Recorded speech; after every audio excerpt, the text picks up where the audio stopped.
certaines personnes qui sont des nôtres ce matin, dont M. Gérald Barry du groupe Lebel, le président du Congrès mondial acadien, M. Émilien Nadeau, certains représentants des municipalités de l'Acadie des terres et forêts, et bien évidemment les nombreux partenaires du colloque forestier et du Congrès mondial acadien. Donc, bienvenue ce matin. Donc, déjà d'entrée de jeu, je vais inviter le président du Congrès mondial acadien, M. Émilien Nadeau, à venir officiellement vous souhaiter la bienvenue en ce début de conférence de presse.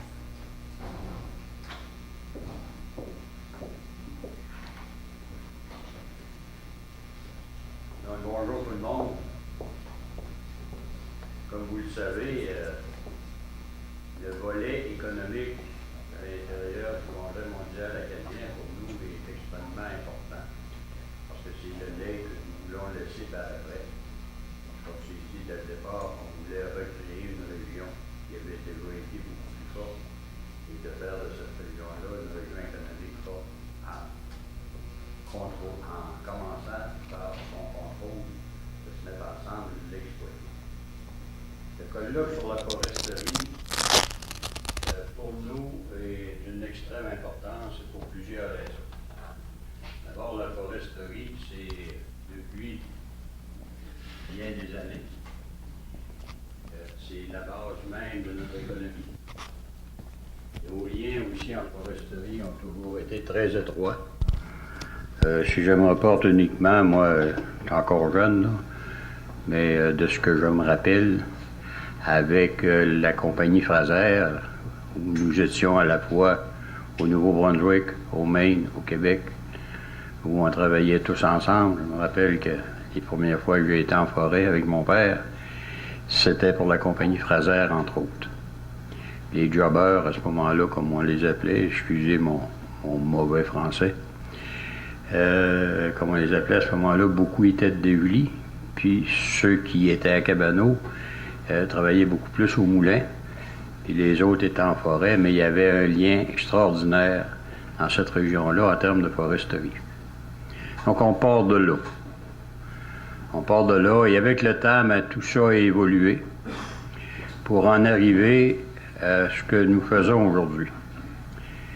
Et quand nous parlons d'aujourd'hui, on sait que les mentalités ont changé. Nos relations aussi avec la forêt ont changé. Je vous dirais même que culturellement, notre culture avec la forêt ou nos relations avec la forêt elle-même a changé. Et on s'en va de plus en plus vers autre chose que nous n'avons pas connu, mais qu'on devra connaître dans l'avenir si on veut rester dans le coup. Puis si on veut toujours que la foresterie demeure une des bases importantes de notre communauté puis une base économique importante. Donc ce colloque-là, en termes de réflexion, est plus qu'important parce qu'on va s'adresser, les gens vont s'adresser aux jeunes, aux professionnels actuellement de la foresterie. Et quand je parle de professionnels de la foresterie, je n'en suis pas un. Par contre, j'ai eu l'occasion, d'ailleurs, avec certains d'entre vous, je pense à Gérald Barry, entre autres, à une certaine époque, d'aller voir ailleurs comment ça pouvait se passer ailleurs. Quelles étaient, eux, leurs relations culturellement avec le bois en tant que tel. Et on s'est rendu compte à ce moment-là, si je vous parle de la France, par exemple, je prends ça comme exemple, que leur relation culturellement avec le bois était trop différente de la nôtre, et très différente de la nôtre. Et ça à tous les niveaux, que ce soit au niveau même de la récolte forestière, de la sylviculture, de l'utilisation de la biomasse et de l'utilisation de tout ce qu'on peut retrouver en forêt, allant jusqu'à la finition du bois, où, en fait, nous, la rentabilité de nos usines est basée, puis a presque toujours été basée sur les volumes. Autrement dit, plus on fait du volume, plus c'est rentable, en autant que les prix soient là, bien évidemment. Mais en général, c'est ça. Plus on fait du volume, plus c'est rentable. C'est dû fort probablement à la situation suivante, c'est que pour nous, dès le départ, je me rappelle que mon père disait avant qu'on ait fini de couper le bois dans le baselé, je vais être mort, puis tu vas être mort, puis tu sais, on le voyait comme ça. C'était un peu une ressource qu'on croyait inépuisable, mais avec la modernité, avec la nouvelle machinerie, avec tout ça, on s'est vite rendu compte qu'elle n'est pas inépuisable. En France, cette relation-là avec le territoire forestier est différente, parce que les forêts sont beaucoup plus petites. Donc, pour eux, leur relation avec le bois et l'utilisation du bois les a amenés, par exemple, à ce que la rentabilité par rapport aux produits finis, c'est pas le volume, mais c'est les qualités. Ce qui est très différent. Je vais vous donner un exemple. De ça. Ils ont, entre autres, c'est peut-être pas le meilleur exemple, mais ils ont, entre autres, une essence noble qu'ils appellent le chêne. Et nous aussi, on a des essences nobles. C'est peut-être pas le chêne, parce que le chêne qu'on là-bas, on ne l'a pas nécessairement ici. On a du chêne rouge, mais on n'en a peut-être pas en quantité. Par contre, on a des bois nobles aussi, à mon avis. Ils peuvent s'appeler l'érable, peuvent s'appeler le merisier. Et c'est des bois durs, c'est des bois aussi qui ont de l'âge et qu'on aurait peut-être avantage à cultiver davantage. Mais avec une certaine perspective aussi de culture autour de ça. Nous, on fait des armoires en mélamine parce que c'est moderne. Les Américaines ont probablement vendu ça. Puis en plus, pour que ça ait l'air du bois, on met un plastique dessus puis on le colle. Là-bas, c'est différent. Ils n'ont pas des moulins performants. Si Gérald s'en rappelle, c'est des moulins qu'on avait ici en 1930, qui ont là-bas. C'est pas performant. Mais ça n'a pas besoin de l'être. Non plus. Parce qu'ils ne sont pas au volume, ils sont à la qualité. Et les gens là-bas vont, par exemple, ils achètent leur chêne. Tout ce que fait le moulin, c'est qu'il le scie en plaquettes à peu près ça d'épaisse. Puis il reconstitue le chêne. Les gens vont là, ils achètent le chêne au complet, avec l'historique du chêne. Autrement dit, il a poussé à tel endroit, puis il était bon, etc. Ils partent avec leur chêne, s'en vont chez l'ébéniste, puis ils se font faire des meubles. Ça peut être des armoires, ça peut être n'importe quoi. Mais ça fait un meuble qui est durable, ça fait un meuble qui a une histoire, et ça fait un meuble aussi qui se transmet de génération en génération. Autrement dit, qui dure, parce que derrière ça, il y a à la fois l'histoire du chêne, oui, il y a l'histoire de la famille, etc. C'est ce que je vois la différence de notre relation, par exemple, culturellement avec le bois. Donc, c'est peut-être une question qu'on peut poser ici. C'est sûr qu'on ne peut pas agir ici comme il y a juste là-bas, ça c'est clair. Mais c'est peut-être une question qu'on peut se poser. Est-ce que culturellement, comme Canadiens, comme Américains, est-ce que culturellement, notre relation avec le bois ne pourrait pas changer un peu? De telle sorte que ça nous amènerait à l'exploiter de façon différente. Certes, on fait actuellement beaucoup d'expériences avec le bois d'ingénierie. Parce qu'avant, on avait des grosses épinettes. Aujourd'hui, ils ont un peu rapetissé. Je me trompe peut-être, par exemple, pour les spécialistes en foresterie, entre l'épinette et le sapin, mais en tout cas, ça n'a pas d'importance. Les bois sont beaucoup plus petits qu'ils étaient. Donc, on a développé toute une technologie pour... on a des scies maintenant qui ne font plus de brin de scie, puis... mais encore là, c'est toujours le volume. Est-ce qu'il y a moyen de faire différemment? Puis on sait aussi que les emplois payants, c'est les emplois où il y a la finition, c'est les emplois où il y a vraiment raffiné tout ça, y arriver. Est-ce que c'est possible de faire ça? il y a le monde forestier seul ne peut pas le faire, c'est bien clair. Le monde forestier seul ne peut pas le faire parce que ça prend toute une communauté pour arriver à l'exemple que je viens de vous donner et de faire ça comme ça.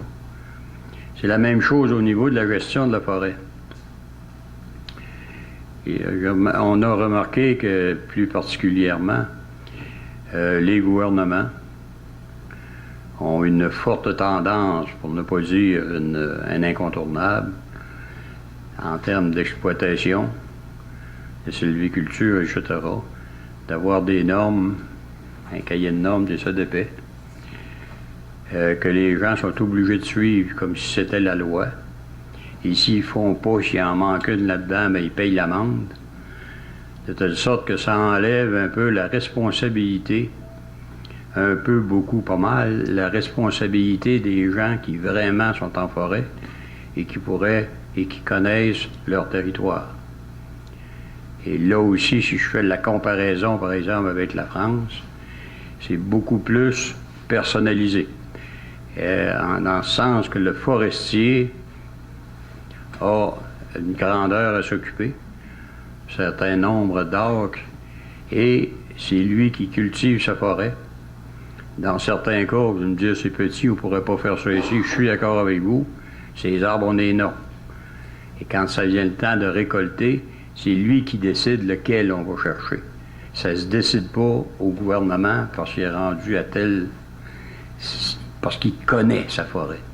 Ce qui est très différent de nos pratiques à nous, ce qui a pour effet de responsabiliser aussi les gens devant ça, et que peut-être, en bout de ligne, c'est beaucoup plus productif comme ça. Moi, c'est le genre de réflexion, je pense, qu'on devrait faire ou qu'on doit faire à un moment donné, puis d'en embarquer d'autres avec nous. Donc, dans notre tête, en tout cas dans ma tête à moi, là, ce colloque-là est extrêmement important pour l'avenir de la forêt. Il est extrêmement important pour notre avenir. Est-ce qu'on peut être un peu des visionnaires là-dedans? Est-ce qu'on peut s'orienter peut-être de façon différente? Étant bien conscient qu'on ne changera pas le monde demain matin, puis on n'arrêtera pas tout de suite les moulins de faire du volume. Mais il y a peut-être moyen de se donner une orientation qui est un peu différente de celle qu'on a là, avec l'appui de la population, si on réussissait à les convaincre. C'est sûr qu'il ne faut pas oublier le bois d'ingénierie. Il faut oublier l'utilisation aussi. On commence à peine à dire qu'on va utiliser notre biomasse. On a bien de la difficulté parce qu'on là est poigné dans toutes sortes de choses. L'utilisation du bois pour les édifices publics, avec les normes de construction, etc., de feu, de tout ce qu'on veut. Donc, tout ça, je pense qu'il faut aller voir qu'est-ce qu'il y en est, qu'est-ce qu'on peut faire avec ça. Ceci dit, j'avais dit à France que je ne parlerai pas plus que 5 minutes, je n'ai pas à garder l'heure. Je ne voudrais pas aller plus loin, n'étant pas un spécialiste moi-même. Peut-être que vous ai dit bien des affaires qui ne se peuvent pas matin, là. Mais c'est, il n'y a rien qui nous empêche de rêver. Puis je pense que c'est en rêvant qu'on finit par trouver et à innover. C'est en le rêvant. Si on ne le rêve jamais, on n'ira pas bien loin parce qu'on va continuer à faire ce qu'on fait. On va être bien dans nos vieilles pantoufles, puis on ne voudra pas rien changer. Puis s'il y a quelque chose qui change à côté de nous autres, bien, la peur va nous prendre. Donc, comme je disais hier à Madawaska, avant-hier, je pense, quand on se regarde ici, là, on est tous des jeunes. Hein? Alors, on parlait des personnes aînées. Quelqu'un me parlait des personnes aînées, on est tous des jeunes. Puis c'est vrai. Certains, actuellement, sont jeunes plus longtemps que les autres. Mais ça se passe là. Puis ça se passe là. Donc, là-dessus, on va souhaiter un bon colloque. Félicitations aux organisateurs du colloque. On va souhaiter un bon colloque, un colloque fructueux, puis un colloque qui pourra, à la fin de tout ça, nous donner certaines perspectives, sachant bien qu'avec tout ce que je viens de dire là, on ne réalisera pas tout ça en 2015, mais il faut quand même commencer quelque part. Merci beaucoup.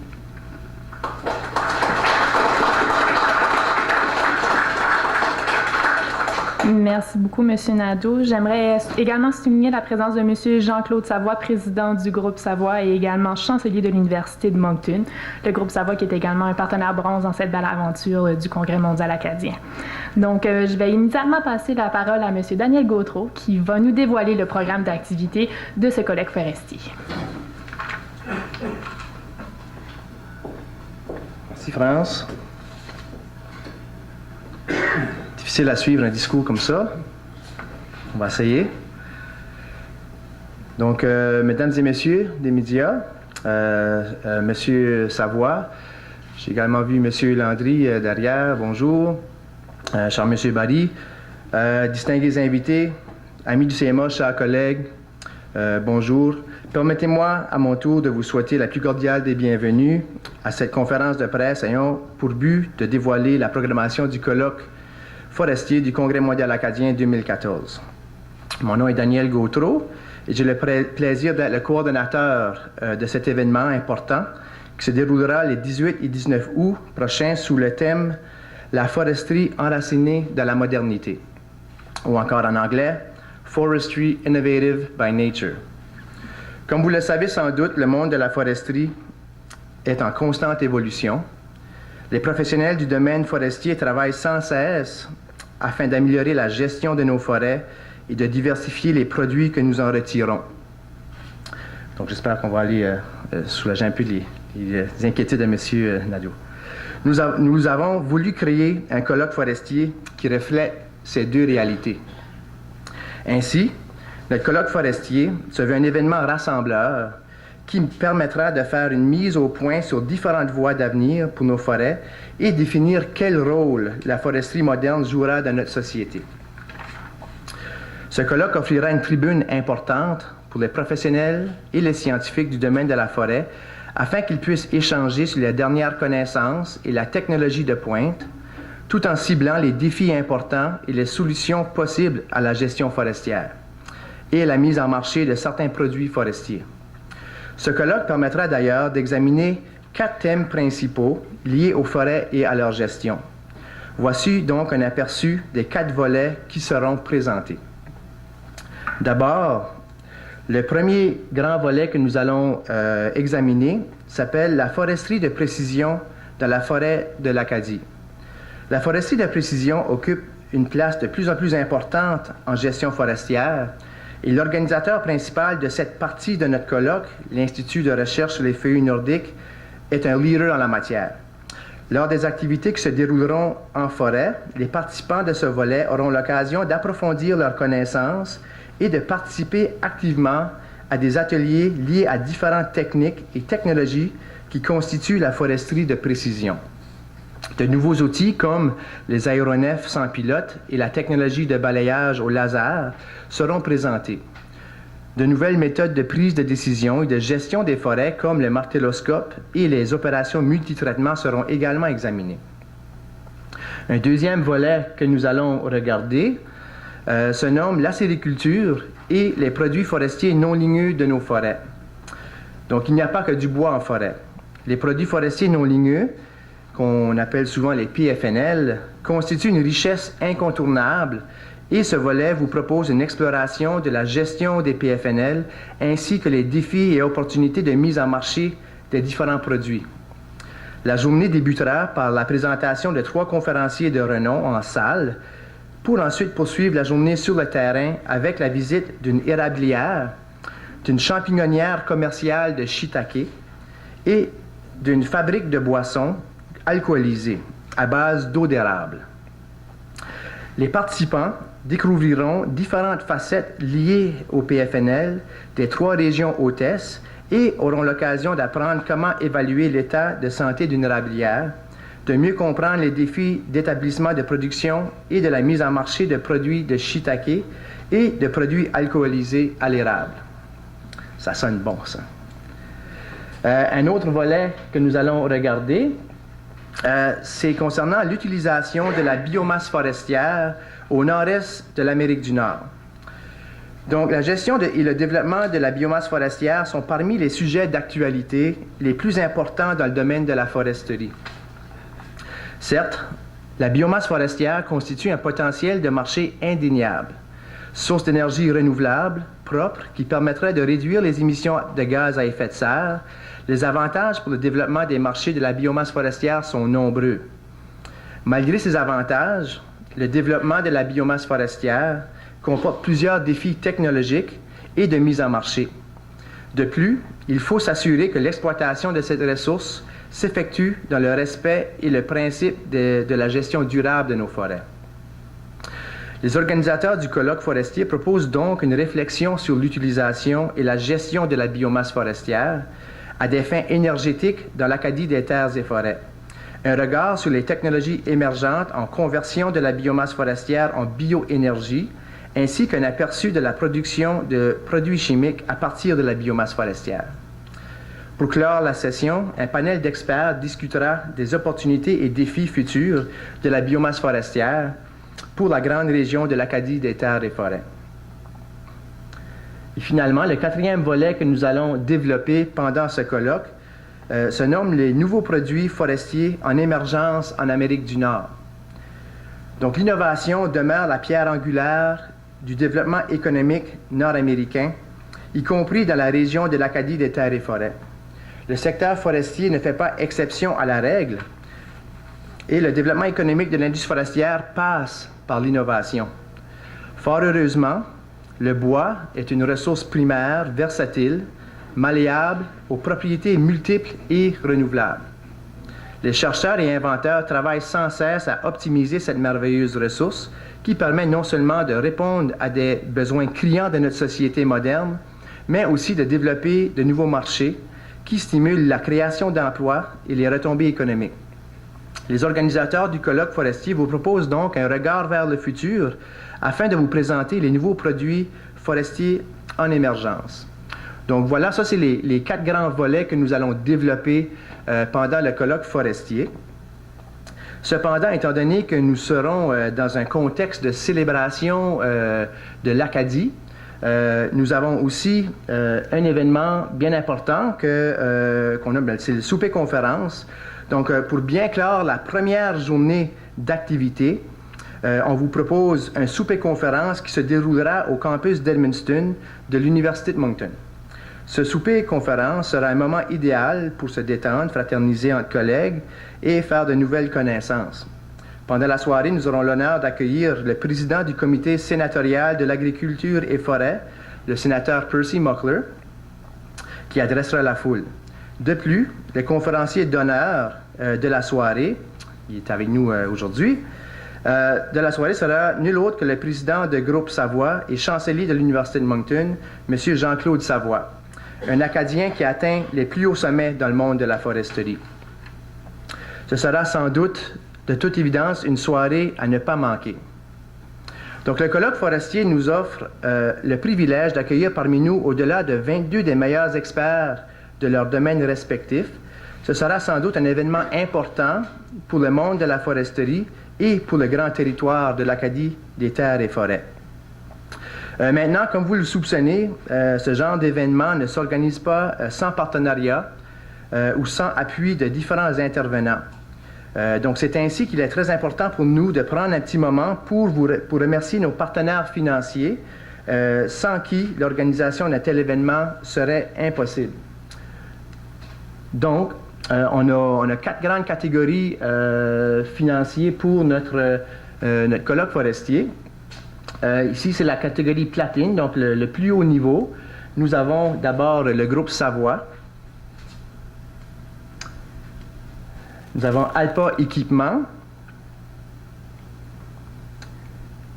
Nous avons le groupe Lebel également, ainsi que Aditya Birla AV Group, ce que les gens connaissent sous AVCEL. Ça, c'est pour la catégorie platine, donc merci beaucoup à nos commanditaires platine.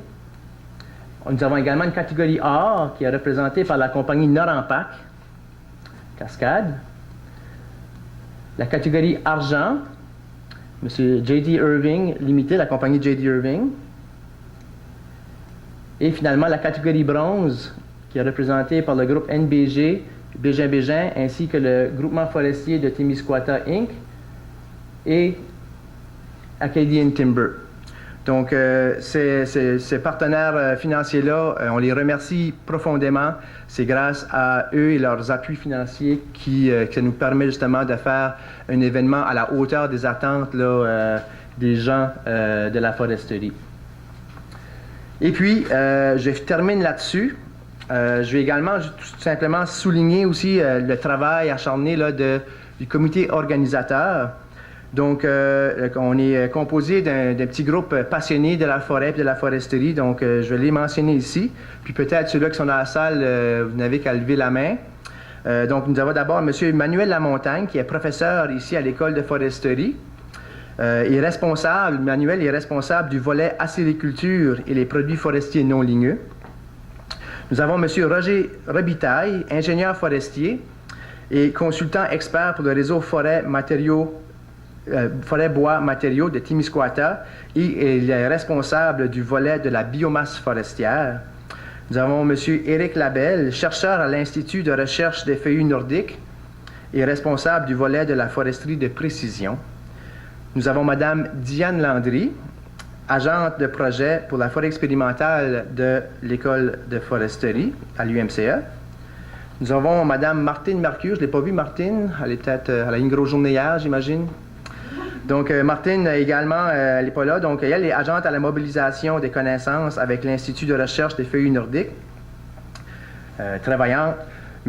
Madame, absent aujourd'hui, nous autres aussi, on a d'autres personnes qui sont absentes. On a Madame Anne Lebrun-Ruff, qui est gestionnaire provinciale chez FP Innovation. Elle est responsable du volet des nouveaux produits en émergence en Amérique du Nord. Il y a également M. Bernard Daigle, qui n'est pas là aujourd'hui non plus, spécialiste en transfert de connaissances avec le Service canadien des forêts. Nous avons également eu des contributions importantes là, de M. Stéphane Bédard, directeur du Centre de formation de foresterie de l'Est du Québec, M. Lance Martin, qui est technicien forestier pour le Maine Forest Service, ainsi que Peter Robichaud, directeur du Forum canadien des opérations forestières. Puis je tiens également à souligner la contribution très importante de Michael Dubé, là, qui fait partie du CMA, mais qui nous aide énormément là, à tout mettre les choses ensemble, puis à dealer avec tous les gens du CMA. Là. C'est pas facile, non, c'est pas vrai. Merci, Michael. Donc voilà. C'est un rendez-vous, c'est le 18 et 19 août, donc on espère que les gens vont participer en grand nombre. Et merci beaucoup pour votre attention.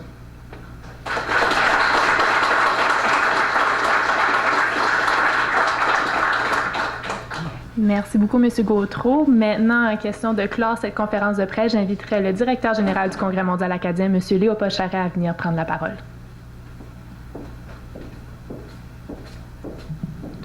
Merci beaucoup, France. Merci, M. Nadeau, pour ces bons mots. Et félicitations, Daniel et l'équipe. Je pense que moi, je vais aller rapidement. J'ai trois choses importantes à vous dire. La première, le haut degré de satisfaction de l'organisation de ce congrès-là pour le volet colloques et conférences. On a ce matin un exemple là, d'un programme qui, en fait, moi, quand je les écoute, je voudrais participer à tout ça. Ce sera probablement pas possible, mais il y a vraiment des belles choses dans tous nos colloques et conférences. Et c'était un pari qu'on avait pris. On voulait avoir une partie un petit peu plus de réflexion pendant ce congrès-là. On voulait, oui, que ça soit un gros party, mais on voulait aussi se donner l'occasion de réfléchir, mais sur les choses qui nous interpellent plus directement. Et quelle chose qui nous interpelle plus directement en Acadie des terres et forêts que la forêt? Je pense que tout le monde en convient. Et je pense qu'on a l'exemple là d'un programme très intéressant, bien monté. Je suis toujours impressionné quand je vois, je ne sais pas si vous avez eu la chance de regarder les gens qui vont intervenir pendant ce congrès-là, les experts dans la forêt. Je suis toujours vraiment renversé par la qualité des experts et je vous assure, enfin il y en a qui nous suivent là, mais dans les autres colloques, c'est à peu près la même chose. On va avoir sur le terrain, là, sur le territoire du 8 au 24 août, une brochette d'experts, ma foi, qui est tout à fait renversant. Et là, je parle des 7 colloques, du volet colloques et conférences. Je parle de nos 3 grands rassemblements aussi.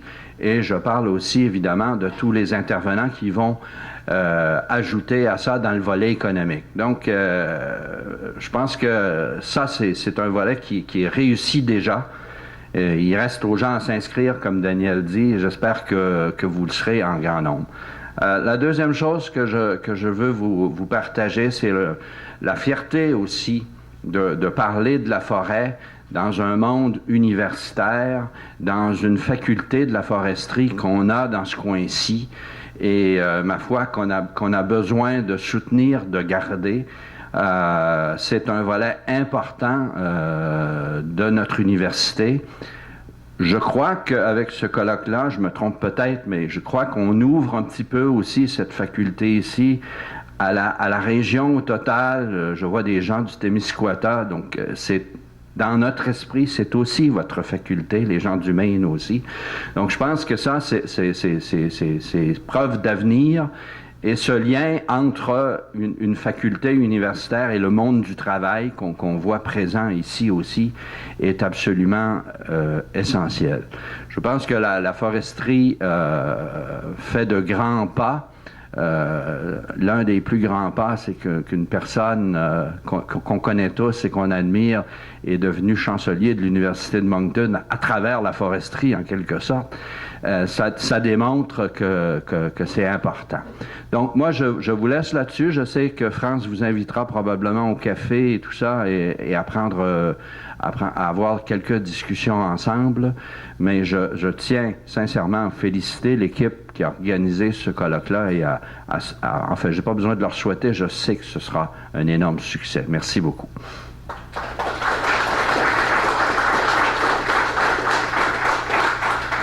Donc, merci beaucoup, M. Charret. On vous rappelle que pour les détails de la programmation du colloque forestier, ainsi que si vous êtes intéressé à vous inscrire, le tout est disponible sur le site web du Congrès mondial acadien.